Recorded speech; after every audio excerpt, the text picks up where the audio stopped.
Bueno, en este video recuerde, como siempre, tomar apuntes, ir destacando algunas cuestiones que seguramente se van a ir explicando y que van más allá de los registros que van a aparecer en estas filminas, en estos powers. Entonces, vamos a ir avanzando un poco sobre lo que habíamos estado trabajando y vamos a incursionar ahora en las cuestiones que tienen que ver con las rectas y con los planos. Esto va a ir abriendo el terreno al trabajo sobre los diferentes postulados. Recordemos que la geometría que nosotros estamos abordando es una rama de la matemática completamente axiomatizada, es decir, que existen axiomas. Ya habíamos mencionado en el video anterior los términos primitivos. Bueno, vamos a avanzar ahora con dos conceptos que también, digamos, carecen de definición, que son el de recta y el de plano. Bueno, y vamos con esto entonces. Sabemos hablar de rectas y de planos.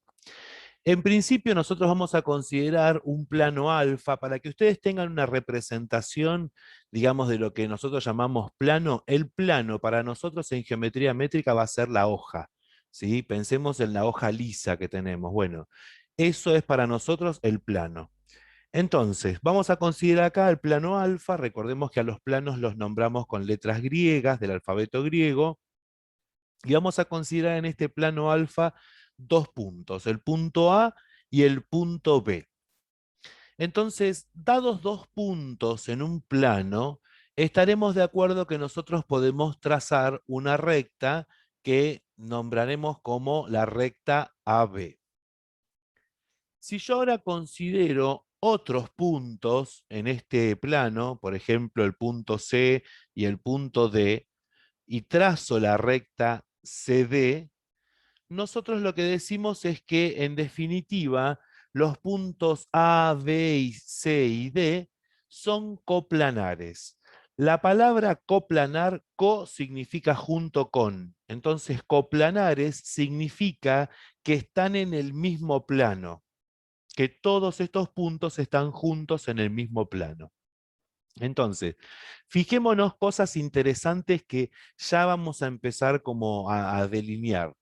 Dados dos puntos en un plano, existe una única recta, entonces, que nosotros podemos trazar entre esos dos puntos. Fíjense lo que pasó, por ejemplo, en el caso de los puntos A y B, o, por ejemplo, en el caso de los puntos C y D.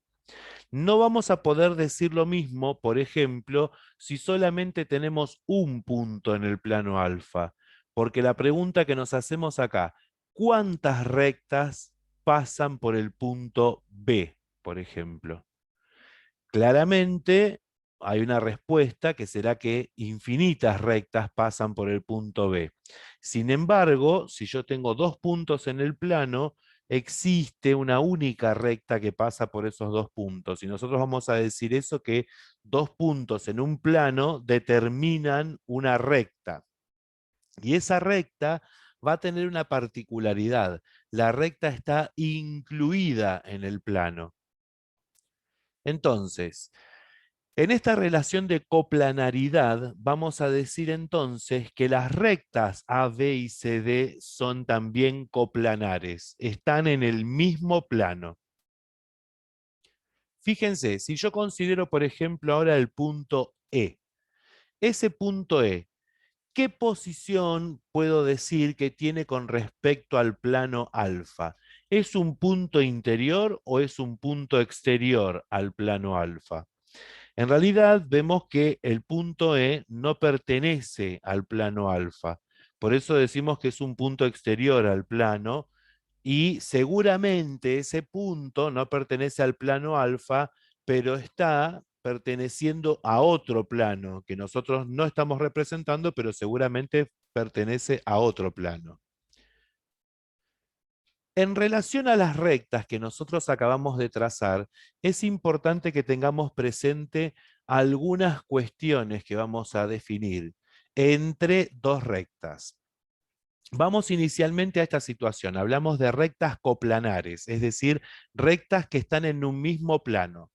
Las rectas que están en un mismo plano, que llamamos coplanares, vamos a discriminar dos situaciones. ¿Cómo pueden ser dos rectas coplanares?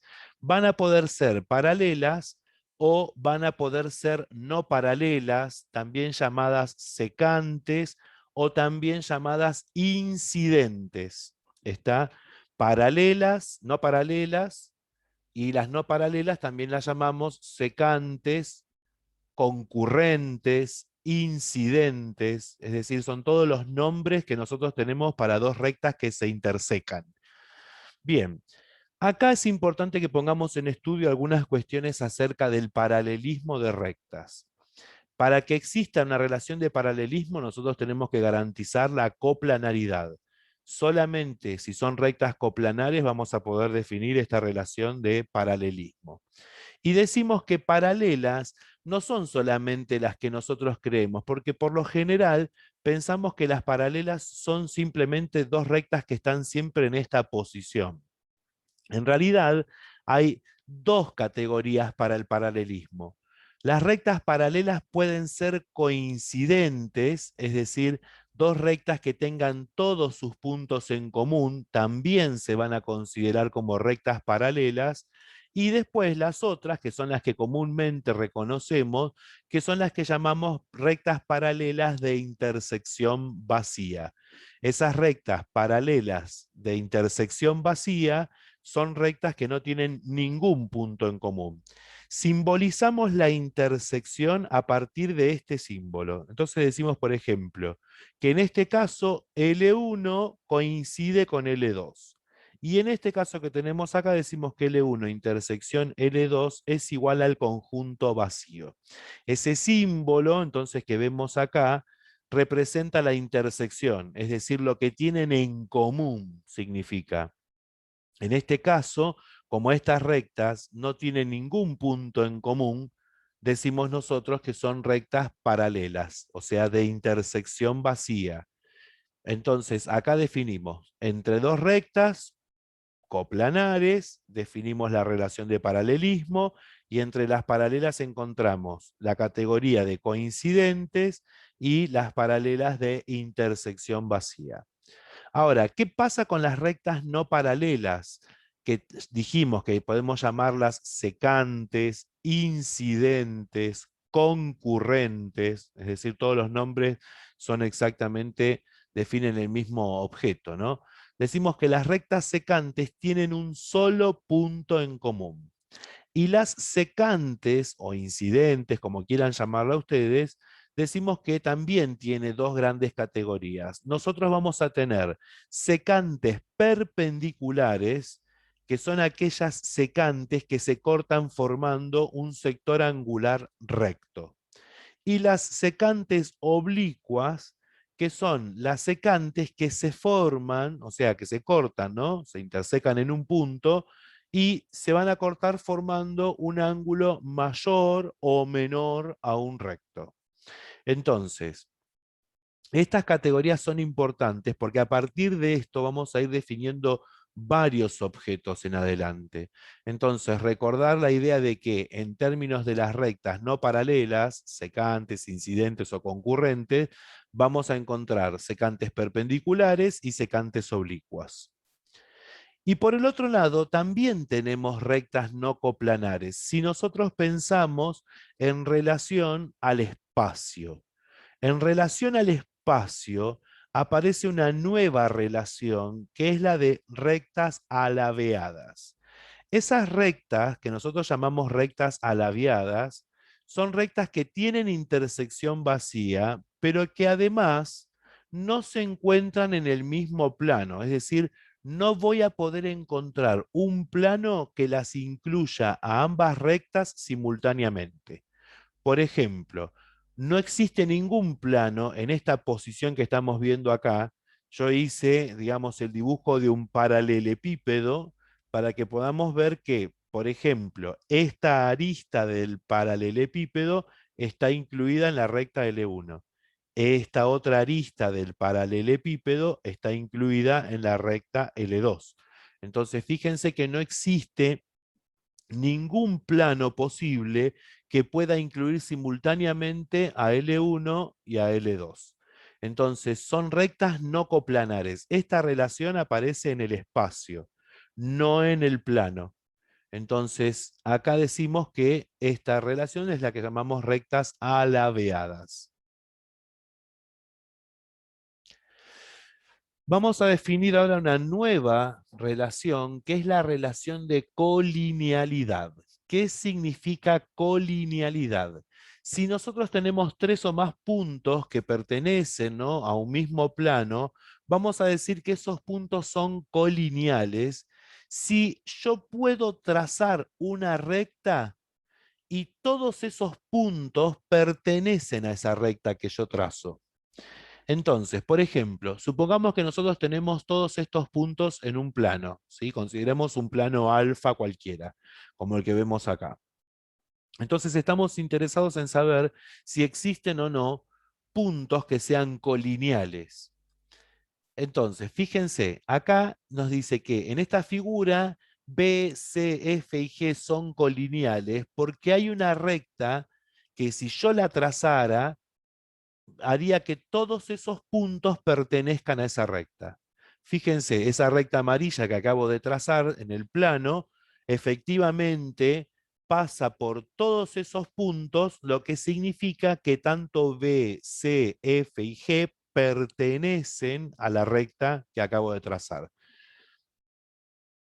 Y también tenemos puntos que son no colineales, ¿no? O sea, los puntos no colineales claramente van a ser aquellos que no cumplan con esta condición que estamos imponiendo, con esto que definimos como colineal en términos de esa relación. Y fíjense que, por ejemplo, en esta situación se encontrarían los puntos B, C y A, o también se encontrarían los puntos D, E y G, es decir, no existe ninguna recta que yo pueda trazar a la cual van a pertenecer esos tres puntos, cualquiera de esos pares de tres puntos que mencioné. Entonces, puntos colineales son aquellos que en un plano aparecen de manera tal que si yo trazara una recta, esa recta formaría parte de un conjunto al cual pertenecen esos puntos. Ahora, tengan presente que esto es lo que nosotros comúnmente en el lenguaje corriente llamamos puntos alineados. ¿Está? Entonces, esa relación de puntos alineados convendría ahora pensar en términos de puntos colineales. Fíjense, A, D, ¿qué podemos decir? Y E no son puntos colineales. Y una vez que presentamos esta situación acerca de las rectas y demás, vamos a ver cómo podemos nosotros enlazar esta idea de los planos con las rectas, de los planos con las rectas, preparando, como dije antes, el terreno para empezar después a hablar acerca de los postulados. Que los postulados, ya cuando veamos eso, vamos a ir entendiendo cómo está construido todo este edificio geométrico. Entonces, vamos a acordar por ahora en decir que toda recta va a dividir al plano en dos regiones. Cada una de esas regiones va a recibir el nombre de semiplano. Entonces, fíjense, por ejemplo, acá. Nosotros tenemos un plano pi. En ese plano pi hemos trazado la recta R. Hagan de cuenta siempre, como les dije, para que ustedes tengan una idea y una representación de plano, pensar que el plano es la hoja que ustedes tienen sobre la mesa para darse una orientación. Entonces, si trazamos una recta, en este caso la recta R, vemos que el plano pi queda dividido en dos regiones. Esa región que acá en la figura ustedes ven con color blanco y la otra parte con color amarillo, bueno, esos serían las regiones en las que ha quedado dividido el plano pi por la recta R. Esas regiones reciben el nombre de semiplano, semiplanos. Ahora bien, esa recta R que nosotros trazamos es la que llamamos la recta borde. Toda recta que divide a un plano en dos semiplanos recibe el nombre de recta borde. ¿Con qué particularidad tenemos que mirar a esa recta borde? Primero, fíjense, R en este caso es la recta borde. Por el otro lado, vemos nosotros que tenemos una forma de mencionar a cada uno de esos semiplanos. Si yo quiero hacer referencia, por ejemplo, al semiplano que está pintado de color amarillo, necesito, además de la recta borde, considerar un punto que pertenezca a ese semiplano.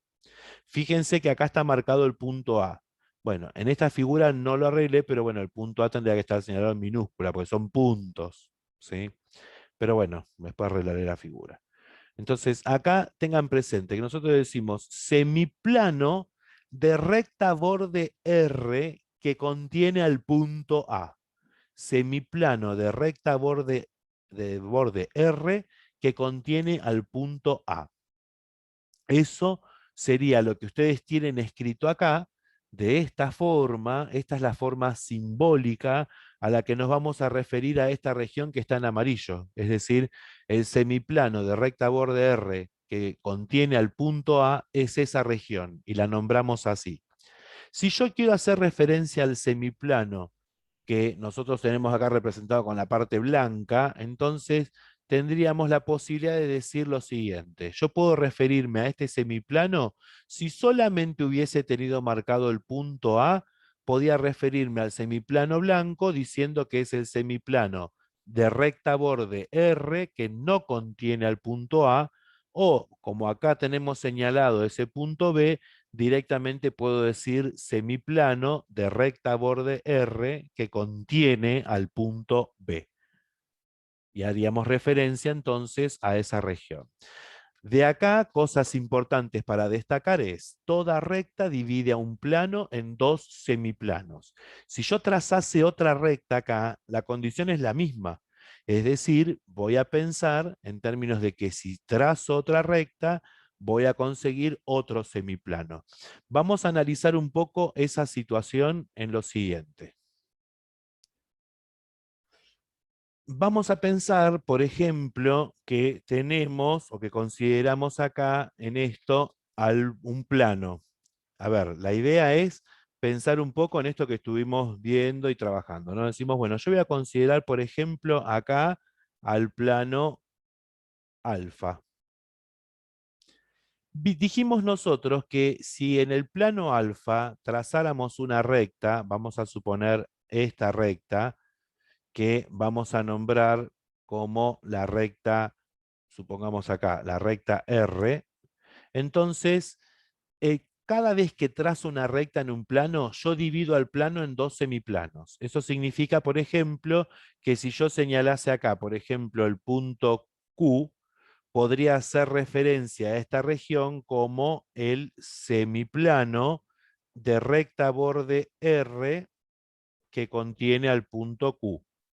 Y entonces, de manera de poder utilizar esa misma simbología, uno diría, bueno, entonces este podría ser el semiplano de recta borde R que no contiene al punto Q. Ahora, lo interesante de esto es que lo mismo ocurre con lo siguiente. Fíjense, si yo trazase ahora otra recta, vamos a suponer que yo trazo esta recta en el mismo plano, y digo, bueno, a esta recta la voy a nombrar como la recta T. Entonces, tenemos un punto Q. Voy a reutilizar ese punto Q. Y fíjense lo siguiente ustedes acá. En ese caso, en el punto Q, yo ahora al trazar a T también he dividido al plano en dos semiplanos. ¿Son los mismos que antes? No, es otro. O sea, toda recta va a dividir al plano en dos semiplanos. Lo interesante acá para que pongamos en estudio es esto. Fíjense.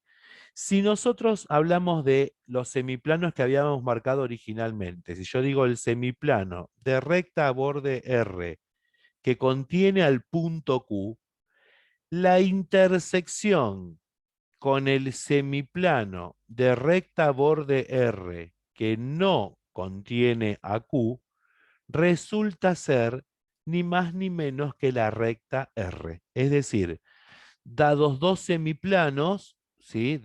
Que tengan la misma recta borde, la intersección entre esos dos semiplanos, es decir, lo que tienen en común esos dos semiplanos, es ni más ni menos que la recta borde. Pero por el otro lado, si yo pienso en el semiplano de recta borde R que contiene a Q, unión el semiplano de recta borde R que no contiene a Q, entonces me voy a dar cuenta que la unión de los dos semiplanos da por resultado el plano. Esa sería la cuestión interesante para que nosotros enfoquemos. Ahora, no va a pasar lo mismo, porque fíjense lo que va a ocurrir con esto que nos va a permitir establecer una relación. Estamos de acuerdo que si yo pienso en este semiplano, ¿sí? En este semiplano, estoy considerando como recta borde a la recta T. Y si yo pienso en este semiplano, estoy considerando como recta borde a la recta R. Ahora, fíjense si nosotros planteáramos lo siguiente. El semiplano de recta borde R que contiene a Q, intersección el semiplano de recta borde T que contiene a Q, es decir, donde se intersecan esos dos semiplanos, ustedes van a observar que la intersección en realidad es toda esta región, es toda esta región. Entonces vamos a suponer que yo marco sobre la recta R el punto M, que llamo O al punto de intersección entre las dos rectas bordes, y sobre la recta T marco, por ejemplo, al punto P. Entonces, ¿qué pasa? La región que nosotros tenemos acá, donde se intersecaron dos rectas, ya habíamos hablado que en realidad la intersección de dos rectas da lugar a la formación de cuatro sectores angulares convexos. Entonces, fíjense que la intersección entre el semiplano, que lo vamos a marcar acá, ¿no? El semiplano de recta borde R que contiene a Q es lo que nosotros vemos en la figura rayado de esta forma. Y el semiplano de recta borde T que contiene a Q es lo que nosotros vemos en la figura rayado de esta forma. La pregunta es, lo que buscamos, que es la intersección, lo que tienen en común esos dos semiplanos, es la región que está rayada por ambos colores. Y esa región que está rayada por ambos colores, fíjense que es ni más ni menos que el sector angular convexo P o M. O sea que un sector angular puede definirse como la intersección entre dos semiplanos. La intersección entre dos semiplanos puede dar lugar a un sector angular convexo. Pero sí es cierto que todo sector angular convexo puede definirse como la intersección de dos semiplanos cuyas rectas bordes son las rectas que incluyen a sus lados. Ahí está la idea. Es decir, fíjense cómo volvemos nuevamente a considerar la situación de los sectores angulares, pero ahora con esta nueva, digamos, con este nuevo concepto de los semiplanos. Entonces, tener presente estas cuestiones. Fíjense también que acá aparecen estas relaciones de intersecciones, de uniones. Entonces, acá tenemos una definición nueva para el sector angular convexo. Bien, vamos a retornar entonces, una vez dicho esto, a nuestras diapositivas. Nuevamente acá diremos entonces, ahora que hemos aclarado estas cuestiones entre los semiplanos, las intersecciones, las rectas borde y demás, hacemos algunas observaciones. Por ejemplo, decimos que todo segmento que está determinado por dos puntos de un mismo semiplano no va a cortar a la recta borde. No va a cortar a la recta borde. Por ejemplo, si yo tengo el punto C, estaremos de acuerdo que el punto C pertenece al semiplano de recta borde R que contiene al punto A. Entonces, todo segmento trazado entre esos dos puntos no va a cortar a la recta borde. Sin embargo, también vamos a poder decir que sí va a ser completamente distinta la situación si consideramos puntos puntos que pertenecen a distintos semiplanos. Entonces, los segmentos que tengan como extremos a distintos, o sea, a puntos distintos o de distintos semiplanos, seguro, siempre van a cortar a la recta borde. Y vamos ahora a meternos en este tema interesantísimo y de muchísima utilidad para nosotros, que tiene que ver con los sectores angulares formados por dos rectas cortadas por una transversal. Entonces, si yo considero, por ejemplo, acá dos rectas en un mismo plano, ¿no? Las rectas R y S, ¿qué podemos decir de las rectas R y S? Fíjense que por más que yo no tenga dibujado, no, o sea, que no tenga dibujadas las rectas y demás, claramente las rectas R y S son rectas coincidentes, ¿no? Es decir, rectas incidentes, perdón, rectas incidentes, que en algún punto van a intersecarse por la forma en la que estoy observando que están. Entonces, son rectas incidentes. Ahora, lo interesante de esto es que fíjense lo siguiente, tenemos una recta que llamamos la recta transversal, que es la recta T en este caso. Esa recta T tiene intersección con R y también tiene intersección con S.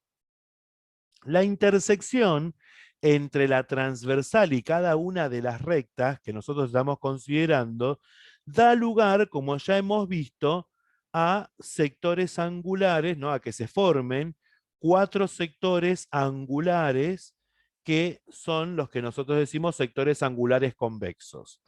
Y en estas relaciones, si yo solamente me quedara viendo, por ejemplo, las relaciones entre los sectores angulares 1, 2, 3 y 4, ya hemos establecido nosotros que acá únicamente podemos encontrarnos o con sectores angulares opuestos por el vértice, como el ángulo 1 y 3, o el 2 y el 4, o bien con sectores angulares adyacentes, por ejemplo, el sector angular 2, 3, o bien el sector angular 2, 1.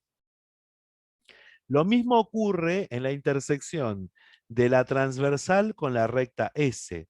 Se forman cuatro sectores angulares convexos y entre esos cuatro sectores angulares convexos las relaciones entre ellos van a ser exactamente las mismas. O son sectores angulares adyacentes o son sectores angulares opuestos por el vértice. Ahora, lo interesante de esto es empezar a utilizar algunas cuestiones que nosotros hemos visto y que ahora vamos a empezar como a enunciarlas, ¿no?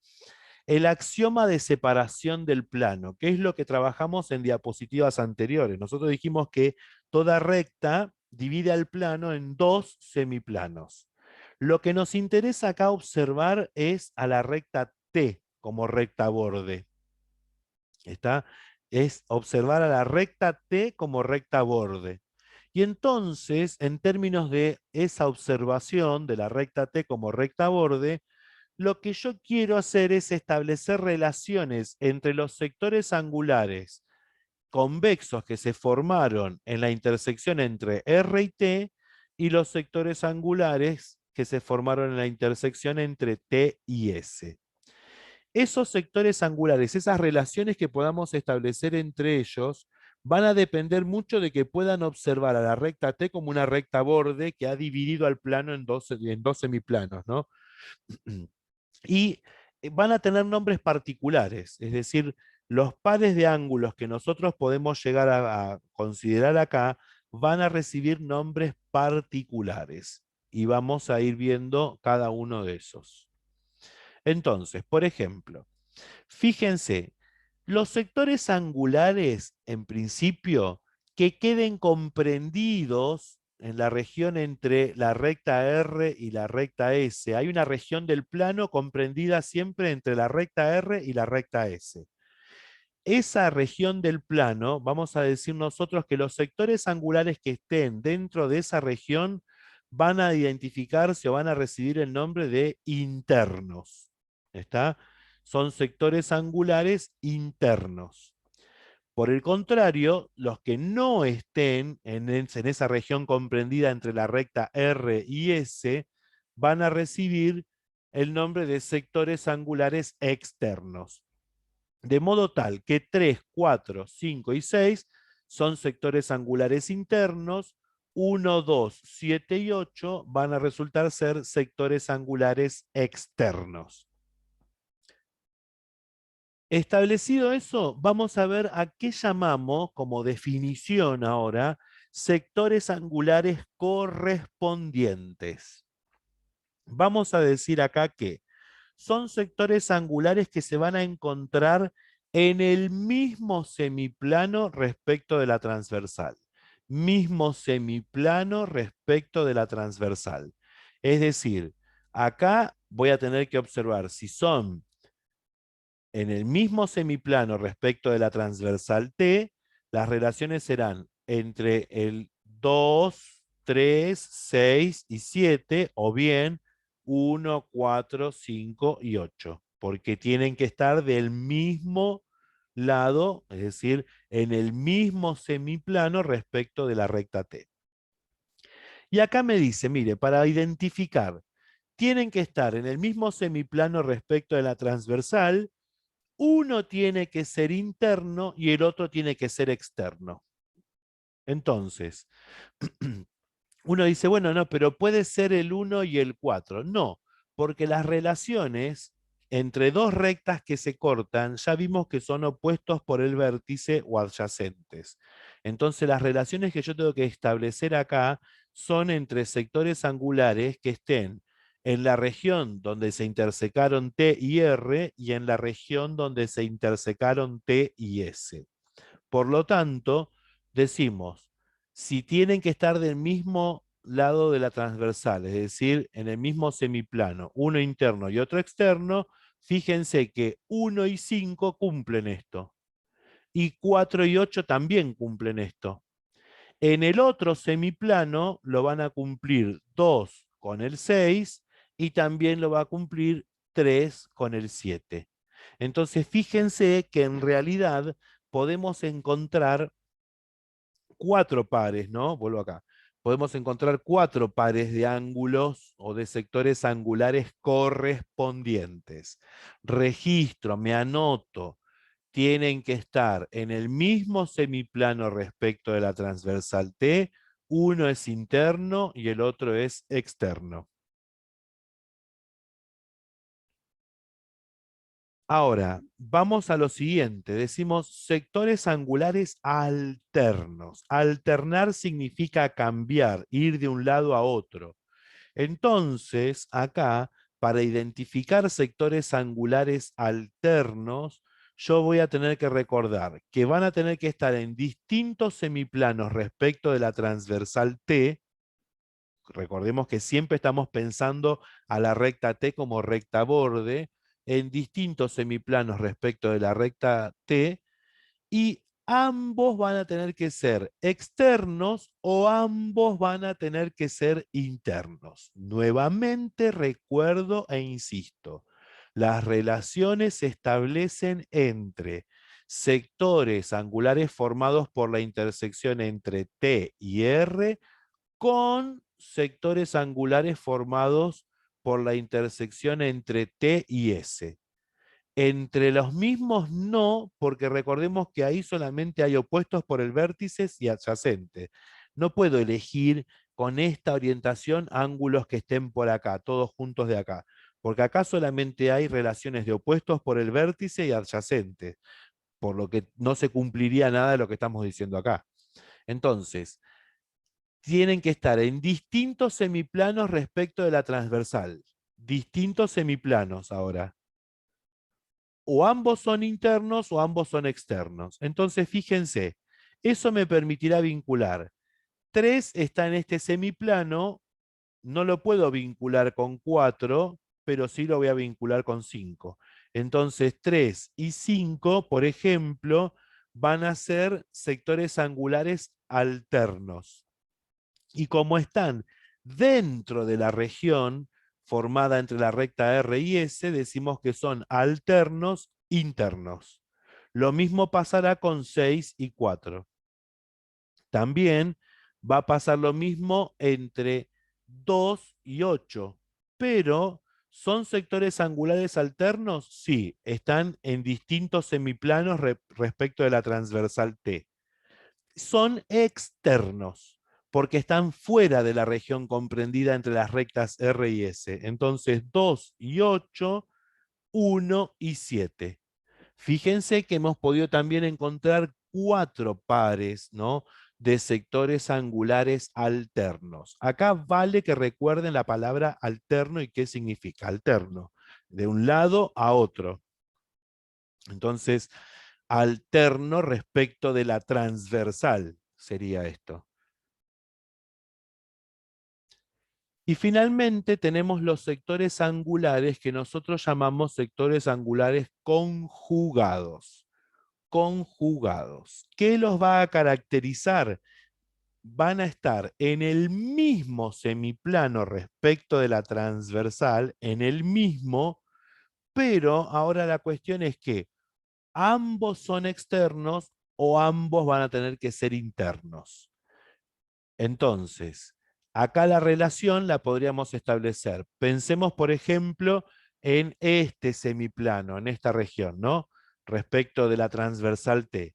Entonces, tendrían que ser 1 y 8, 4 y 5, siendo que 1 y 8 van a ser conjugados externos por estar fuera de la región entre R y S, y 4 y 5 van a ser conjugados internos. Están en el mismo semiplano, ambos son internos o ambos son externos. Lo mismo va a ocurrir en relación con el 3 y el 6, o con el 2 y con el 7. Estos nombres, por lo general, en la escuela secundaria se los asociaron únicamente con rectas paralelas, y eso no es cierto. Fíjense que los nombres no dependen en absoluto de la posición que tengan la recta R y la recta S. Eso tienen que registrarlo. Entonces acá son sectores angulares conjugados, son sectores angulares alternos y correspondientes, independientemente de la posición relativa que tengan R y S, es decir, si son rectas paralelas o no. En este caso me doy cuenta que R y S son rectas incidentes, es decir, tienen intersección. Que no estemos viendo la intersección no significa que no la tengan. Hay una posibilidad de predecir que esto efectivamente se van a intersecar en algún punto la recta R y S. Entonces, cuidado con creer que son solamente nombres asociados a rectas paralelas. Ahora, sí vamos a ver que se produce un caso particular cuando R es paralela a S. Cuando R es paralela a S. Entonces, caso particular, importantísimo. Si las rectas R y S son paralelas, los sectores angulares que fuimos definiendo van a tener la particularidad de que tienen propiedades, y esas propiedades resultan importantes a la hora de pensar los problemas. Ahora, si las rectas son paralelas y son cortadas por una transversal, los sectores angulares que definimos tienen propiedades, y esas propiedades vamos a empezar a estudiarlas acá. Fíjense, por ejemplo, nosotros decimos que los sectores angulares correspondientes entre paralelas son congruentes. Recordemos que para hacer sectores angulares correspondientes tienen que estar en el mismo semiplano, uno es interno y el otro es externo. Entonces, por ejemplo, fíjense ahí que yo marqué en amarillo el sector angular 2. Acá la propiedad me dice que si R y S son paralelas, entonces los sectores angulares correspondientes entre paralelas resultan ser congruentes.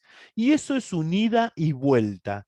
Y tienen que registrarse esto. Quiere decir que si yo identifico que sectores angulares correspondientes son congruentes, entonces puedo asegurar que las rectas son paralelas. Y a la inversa, si las rectas son paralelas, entonces los sectores angulares correspondientes son congruentes. Eso es lo que llamamos nosotros un sí y solo sí. un sí y solo sí. Es decir, esa flechita que va y que vuelve, que lo enunciaríamos de esta manera. Fíjense acá, por ejemplo, ¿qué es lo que estamos diciendo? Que lo vamos a utilizar en términos simbólicos mucho. Decimos, a ver, si las rectas R y S son paralelas, entonces, los sectores angulares correspondientes son congruentes.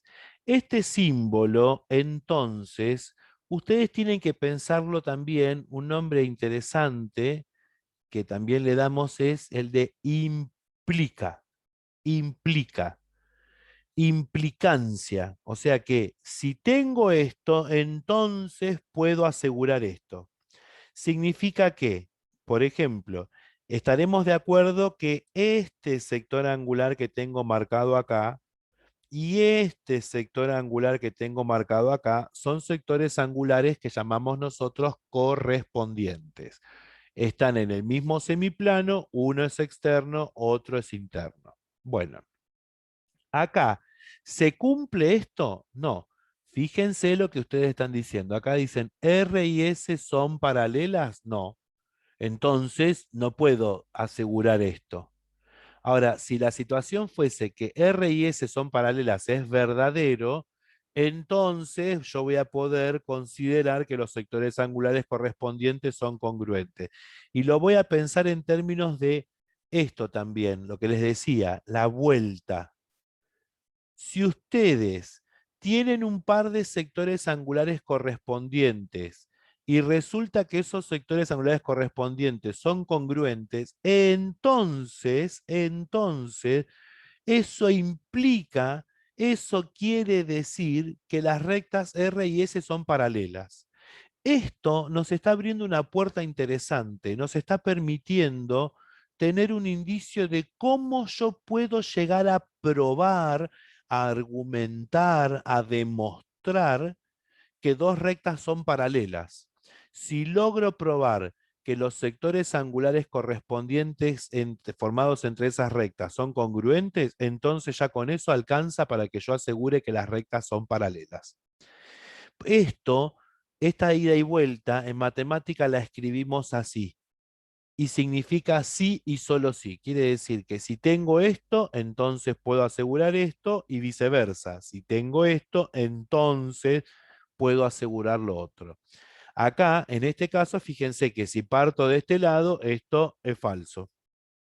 Es falso. Entonces, nada puedo asegurar acerca de la verdad o no de los sectores angulares correspondientes son congruentes.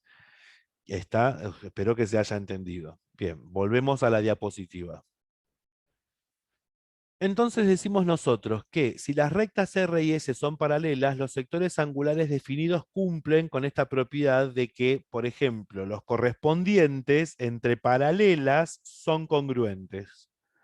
Por ejemplo, fíjense, yo acá señalé con amarillo el sector angular, digamos, marcado como 2, y lo que podemos decir es que eso se va a cumplir para todos, qué sé yo, el 1 y el 5 también son sectores angulares correspondientes, el 3 con el 8 también lo son, y entonces yo digo, el sector angular 1 es congruente con el 5, el 4 es congruente con el 7, 2 es congruente con el 6, y el sector angular 3, marcado en la figura, es congruente con el sector angular que marcamos como 8 acá.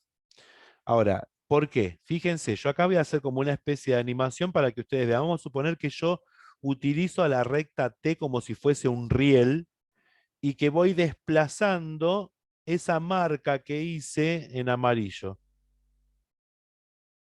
Y vimos nosotros que 2 y 6 son correspondientes. Fíjense, si yo siguiese arrastrando, miren, arrastro, en un momento llego a ubicarlo ahí y ustedes observen que si yo hubiera hecho como ustedes, imagínense como si yo hubiera calcado esto y lo llevase para superponerlo en el sector angular 6, coinciden.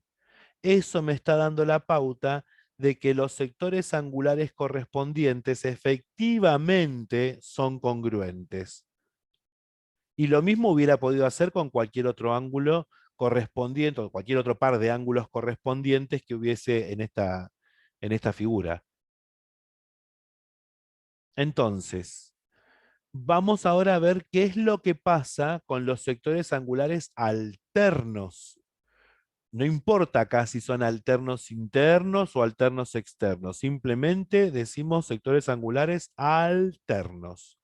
Si las rectas R y S son paralelas, entonces los sectores angulares alternos son congruentes. Y esto también vale la vuelta. Si yo tengo sectores angulares alternos que son congruentes, entonces voy a poder asegurar el paralelismo entre esas rectas. Es una forma de probar también el paralelismo.